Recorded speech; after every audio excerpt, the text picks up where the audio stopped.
Hello everyone, welcome to Kapil institute Bathinda. So guys, कैसे हैं आप? आई होप सब बढ़िया ही होगा। चलिए, तो आज डिस्कशन करने जा रहे हैं हम लोग करंट अफेयर्स की। और 6 तारीख है हमारे पास, और 6 तारीख के कौन से करंट अफेयर्स हमारे लिए आज इंपॉर्टेंट है, हम डिस्कशन स्टार्ट करते हैं। देखिए, सबसे पहला करंट अफेयर है हमारे पास ग्रीन हाइड्रोजन इकोसिस्टम से संबंधित।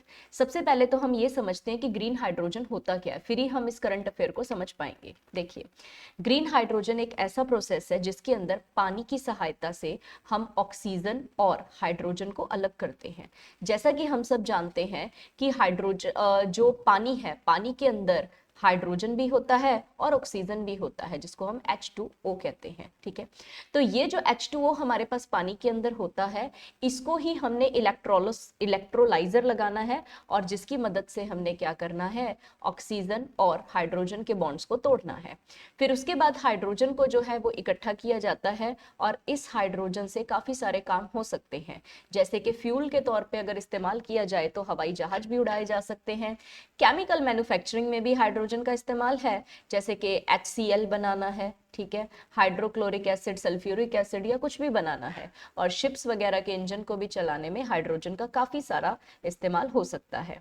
पते की बात यह है कि हाइड्रोजन को अगर हम फ्यूल के तौर पे यूज करते हैं तो कार्बन एमिशंस बहुत ज्यादा कम हो जाएंगे। तो अगर कार्बन इस्तेमाल ही नहीं होगा तो कार्बन की वजह से कोई समस्या भी क्रिएट नहीं होगी, यानी कि पोल्यूशन क्रिएट नहीं होगा। ठीक है, और इस हाइड्रोजन का हम इस्तेमाल कहाँ पे भी कर सकते हैं, रीन्यूएबल एनर्जी के सोर्सेज को जनरेट करने के लिए भी कर सकते हैं, और इन सोर्सेज से हमें जो है ये हाइड्रोजन प्राप्त भी हो सकती है।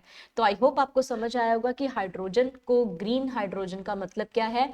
कोई भी ऐसा सोर्स जिसमें, यानी कि जैसे कि पानी है या हवा है, कोई भी ऐसा सोर्स जिसके अंदर से हम हाइड्रोजन ले रहे हैं, और उस हाइड्रोजन को लेने के वक्त किसी भी तरीके का कार्बन एमिशन नहीं है, तो कार्बन डाइऑक्साइड नहीं निकल रही है, कार्बन एमिशन अगर जीरो है, तो वो चीज हमारी क्या बन जाती है, ग्रीन हाइड्रोजन बन जाती है। ठीक है, अब वापस आते हैं कि आखिर ये चीज न्यूज में क्यों है। तो हमारे जो यूनियन पावर मिनिस्टर है, जिनका नाम है RK सिंह, उन्होंने अभी अभी एक इंटरनेशनल कॉन्फ्रेंस जो है उसको इनॉग्रेट किया है ग्रीन हाइड्रोजन के ऊपर। वो चाहते हैं कि ग्रीन हाइड्रोजन को और ज्यादा बढ़ाया जाए, उसमें डेवलपमेंट की जाए। इस इस चीज को, इस कॉन्फ्रेंस को कल यानी कि 5 तारीख को ऑर्गेनाइज किया गया था, और 7 जुलाई तक यानी कि कल तक जो है ये चलती रहेगी। राइट, तो ये अप्रोक्सीमेटली 3 दिन का सफर हो गया है। ठीक है, तो इसके अंदर जो भी डेवलपमेंट्स हम कर रहे हैं, या फिर नई नई टेक्नोलॉजीज जो हमारे सामने आ रही है ना, उसका हम लोगों ने क्या करना है, डिस्कशन करना है। तो ग्रीन हाइड्रोजन अपने आप में ही बहुत अच्छा कंसेप्ट है। सो इसके बारे में ध्यान रखना है कि ग्रीन हाइड्रोजन इकोसिस्टम के ऊपर एक कॉन्फ्रेंस, इनफैक्ट इंटरनेशनल कॉन्फ्रेंस है, और भी कंट्रीज इसके अंदर पार्टिसिपेट कर रही है। ठीक है जी, तो ये था हमारा पहला न्यूज ग्रीन हाइड्रोजन इकोसिस्टम से रिलेटेड। अब चलते हैं अगले न्यूज की तरफ। अगले न्यूज पे जाने से पहले कुछ फैक्ट्स पढ़ लेते हैं हाइड्रोजन के बारे में, ग्रीन हाइड्रोजन प्लांट्स के बारे में। तो वर्ल्ड का सबसे बड़ा ग्रीन हाइड्रोजन प्लांट बेटा सऊदी अरेबिया के नियोम रीजन के अंदर है। ठीक है, लेकिन वर्ल्ड में तो हमने पढ़ लिया, इंडिया में भी पढ़ लेते हैं ना। इंडिया का पहला प्योर ग्रीन हाइड्रोजन प्लांट जो है वो जोरहट असम में लगाया गया था। ये 2022 में लगा था, तो हम लोग वर्ल्ड से थोड़ा सा पीछे चल रहे हैं हाइड्रोजन प्लांट के अंदर। और इंडिया का सबसे बड़ा जो है वो गेल ने विजयपुर कॉम्प्लेक्स बनाया है, गुना डिस्ट्रिक्ट मध्य प्रदेश में। तो इंडिया का सबसे बड़ा याद रखना है, और इंडिया का सबसे पहला याद रखना है, ये ज्यादा जरूरी है। वर्ल्ड का आपके पास याद रह जाए तो बहुत अच्छी बात है। ठीक है जी, चलिए चलते हैं अगले करंट अफेयर की तरफ। अगला current affair Bharat 6G alliance से संबंधित है। देखिए, 6G का मतलब तो आप समझते हो ना, 6th जनरेशन। जैसे 2nd जनरेशन आई हमारे पास, 3rd आई, फिर 4th जनरेशन आई हमारे पास, 5th जनरेशन हमारे अब चल रही है, और 6th जनरेशन। ठीक है, ये फ्यूचर पर्सपेक्टिव है हमारा कि 6वीं जनरेशन भी हमारे पास आएगी। तो 6वीं जनरेशन का अलायंस, यानी कि कई देश मिलकर कोशिश कर रहे हैं कि 6G जो है हमारे आए। USA कोशिश कर रहा है, चाइना कोशिश कर रहा है ना, और उसी तरीके से इंडिया भी कोशिश कर रहा है। तो भारत 6G अलायंस जो है वो एक तरीके का ऐसा सिस्टम हम लोगों ने लॉन्च किया है जिसमें हम 6G डेवलपमेंट के ऊपर काम करेंगे। यानी कि वायरलेस टेक्नोलॉजी में हम जितनी इनोवेशन जनरेशन कर सकते हैं, आने वाली जनरेशन के लिए वो हमें करनी है। तो next generation wireless technology is 6G, और इसे 6G के लिए इनोवेशन आमंत्रित किए गए हैं। तो ये डिपार्टमेंट ऑफ टेलीकम्युनिकेशन ने भारत 6G अलायंस को लॉन्च किया है। अब इस प्लेटफॉर्म के अंदर क्या है कि कई सारी पब्लिक और कई सारी प्राइवेट कंपनीज, अकेडमिया जो लोग पढ़ाते लिखाते हैं, रिसर्च इंस्टीट्यूशंस हैं, या कुछ भी स्टैंडर्ड्स डेवलपमेंट ऑर्गेनाइजेशंस हैं, ये सभी ऑर्गेनाइजेशन या सभी लोग मिलके इस प्लेटफॉर्म के ऊपर अपने अपने आइडियाज दे सकते हैं, अपना अपना इनोवेशन कर सकते हैं। इनफैक्ट अगर प्राइवेट के अंदर बात करें या रिसर्च में इंस्टीट्यूशंस में बात करें, अकेडमिया में बात करें, तो अगर आप लोग किसी ऐसी फील्ड के अंदर पढ़ाई कर रहे हैं, ठीक है, जिसमें आपके दिमाग में कोई आइडिया आ रहा है कि अगर ऐसा हो जाए तो ऐसा पॉसिबल है कि 6G जल्दी हमारे देश में आ जाए, तो आप भी अपना इस प्लेटफॉर्म पे जाके आइडिया शेयर कर सकते हैं। ठीक है, तो है ना मजेदार चीज भारत 6G अलायंस के बारे में। चलते हैं अगले न्यूज की तरफ। देखिए, कल हम लोगों ने एक न्यूज डिस्कस किया था एससीओ की मीटिंग के बारे में, और काफी चीजें हम लोगों ने वहां पे सीखी थी ना। एससीओ कब बना, कैसे बना, पुराना भी सब सीखा और नया भी सब कुछ देखा कि कैसे कैसे मीटिंग्स हुई। अभी एक सवाल जो है वो ये जनरेट होता है कि क्या कोई नया मेंबर बना है? बिल्कुल, ईरान जो है वो नया परमानेंट मेंबर बन चुका है एससीओ का। यानी कि कल के न्यूज के अंदर हमारे पास सिर्फ 8 ही मेंबर थे, अब हमारे पास एक नया मेंबर भी शामिल हो गया। तो एससीओ के बारे में तो हमने बहुत कुछ पढ़ा था। चलिए, अब ईरान इसका नया मेंबर बन गया, तो ईरान के मैप को थोड़ा सा देख लेते हैं। ये ईरान का मैप है। अगर आप इसके साइड्स में देखें तो यहाँ पे एक कंट्री इराक है, यहाँ तुर्कमेनिस्तान है, यहाँ अफगानिस्तान है, पाकिस्तान है। अभी मेन चीज क्या है, हमारे पास बाउंड्रीज की टचिंग के बारे में सवाल आ जाता है और वाटर बॉडी के बारे में सवाल आ जाता है। तो बाउंड्रीज तो हम लोगों ने देख ली है, अभी वाटर बॉडी के ऊपर भी कई बार सवाल आ जाता है। तो ईरान के आसपास कैस्पियन सी है, यहाँ पे पर्शियन गल्फ है, और यहाँ पे गल्फ ऑफ ओमान है। ठीक है जी, तो इस चीज को थोड़ा सा आप लोगों ने मैप को अपने दिमाग में रखना है। ठीक है जी, सो ईरान की जो कैपिटल है तेहरान, ये भी यहाँ पे लिखी हुई है। ठीक है जी, सो इसको थोड़ा सा अपने दिमाग में रखना है कि अगर ईरान जो है नया मेंबर बना है तो हो सकता है हमें ईरान से ही कोई सवाल आ जाए। ठीक है, सो चलते हैं अगले न्यूज की तरफ। अगला न्यूज है साई हीरा ग्लोबल कन्वेंशन सेंटर के बारे में। देखिए, ये क्या है, कन्वेंशन सेंटर्स का मतलब क्या होता है? कोई भी ऐसा सेंटर जहां पे काफी सारी चीजें होती हैं। ठीक है, अभी काफी सारी चीजें जैसे कि जो कि लोक भलाई या लोक सेवा के लिए काम आती है, जैसे कि किसी को योग सिखाना, अपने आप में किसी की जो हेल्थ है उसको इम्प्रूव करना होता है। मेडिटेशन हो गया, एक तरीके से यहाँ पे लोग एंजॉयमेंट का सोर्स निकालेंगे, किसी कल्चर को डिस्कस करेंगे, हमारे भारत के पुराने इतिहास के बारे में, तो ऐसी चीजों को हम कन्वेंशन सेंटर बोलते हैं। ठीक है, अभी ये साई हीरा ग्लोबल कन्वेंशन सेंटर है। अभी साई हीरा जो ग्लोबल कन्वेंशन सेंटर है, इसको नरेंद्र मोदी जी ने वर्चुअली इनॉग्रेट किया है। कहाँ पर? आंध्र प्रदेश में। तो आपको साफ दिख ही रहा है, एक साई सत्य, श्री साई सत्य सेंट्रल ट्रस्ट बना हुआ है ना, इन लोगों के साथ मिलके ही जो है ये इनॉग्रेशन किया गया है। ठीक है, तो इसको बनाया गया है, इसको प्रॉपरली जो है कन्वेंशन सेंटर को जो है इनॉग्रेट किया गया है। अब ये जो इनॉग्रेशन इन्होंने किया है नरेंद्र मोदी जी ने, ये जो पूरा का पूरा हमारा पैटर्न है, ये किन के नाम पे है? श्री रियोको हीरा के नाम पे इन्होंने ये पूरी की पूरी फैसिलिटी जो है वो डोनेट की है। ये बिजनेसमैन है जो जापान के अंदर ये बिजनेस करते हैं, लेकिन इंडिया और जापान के रिलेशंस के लिए भी ये बहुत अच्छे इंसान है। फिलैंथ्रोपिस्ट है, यानी कि लोगों की मदद करते हैं, लोक सेवा का काम करते हैं। और मोदी जी का कहना है कि जो अगले 25 साल है ना, जब तक हमारी इंडिपेंडेंस 100वां साल नहीं बनाते हम लोग अपनी इंडिपेंडेंस का, तब तक का जो 25 साल का सफर है ना, इसको कर्तव्य काल नाम दे दिया है। अगर आपको थोड़ा सा भी बैकग्राउंड न्यूज के बारे में पता हो, जब हम मार्च के महीने में या फरवरी के महीने में करंट अफेयर्स करते थे ना, तब मैंने आपको तब उस समय पढ़ाया था इंडिपेंडेंस डे के बाद कि जो अब 100वां साल हमारा होने वाला है ना, तो उसका नाम अमृतकाल है। उसका नाम अमृतकाल है। हाल ही में इन्होंने बोला है कि अमृतकाल की जगह ना कर्तव्य काल नाम कर देते, तो रीनेमिंग हुआ है अमृतकाल का। ठीक है जी, तो अमृतकाल अब क्या बन गया है? कर्तव्य काल बन गया, क्योंकि अभी इनको अपनी जो ड्यूटीज हैं उनको निभाना है और उस चीज के बारे में इन्होंने काम करना है। ठीक है जी। तो ये जो इन्होंने साई जो ट्रस्ट है, इन्होंने साई हीरा ग्लोबल कन्वेंशन सेंटर है, इन्होंने बनाया है, इनॉग्रेट किया है, ताकि जो है लोगों को कुछ ना कुछ अच्छी उनके कल्चर से रिलेटेड, उनके किसी मेडिकल हेल्थ से रिलेटेड जानकारियां मिल सके। ठीक है। तो यहाँ पे मेडिटेशन वगैरह सब कुछ होगा, प्रॉपरली पूरा सेंटर है। जैसे आप लोग श्री श्री रवि कृष्ण का सेंटर देखते होंगे, जिसको आर्ट ऑफ लिविंग कहा जाता है, या फिर आप लोग वो देखते होंगे जो हमारे सदगुरु हैं, सदगुरु का ईशा फाउंडेशन चलता है ना, तो साउथ इंडिया में वैसा ही है। ठीक है जी। चलते हैं फिर अगले सवाल की तरफ। अगला सवाल हमारे पास FAO से संबंधित है, फूड एंड एग्रीकल्चरल ऑर्गेनाइजेशन। ठीक है। ये यूनाइटेड नेशंस की एक ब्रांच है। छोटी सी बात के लिए ये न्यूज में आ चुका है, क्योंकि चाइना के जो क्यू डोंगयू है, वो उनको डायरेक्टर जनरल की कुर्सी पे दोबारा से री इलेक्ट कर लिया गया फॉर अ सेकेंड टर्म। ठीक है जी। तो दोबारा से सर्वसम्मति से इन्हीं को जो है डायरेक्टर जनरल बना दिया गया है फूड एंड एग्रीकल्चरल ऑर्गेनाइजेशन के। ये एग्रीकल्चरल FAO जो है यूनाइटेड नेशंस का ही आप लगा लो एक ब्रांच है, एक बच्चा है उसी का। ठीक है जी। तो इनको अब दोबारा किया गया है। इनका जो पहला टर्म था वो 2019 में शुरू हुआ था। अब इनका जो दूसरा टर्म है वो 1 अगस्त 2023 से लेकर 31 जुलाई 2027 तक रहेगा। तो 4-4 साल के टर्म होते हैं, 4-4 साल का इनका टेन्योर चल रहा है। ठीक है जी। तो बस एक इस चीज के लिए ये न्यूज में है, तो थोड़ा सा ध्यान में रखना है। चलते हैं अगले न्यूज की तरफ। ये तो आप लोगों ने सुना ही होगा, सैफ चैंपियनशिप। पिछली 9 बार से हम लोगों ने अपने इतिहास को टूटने नहीं दिया।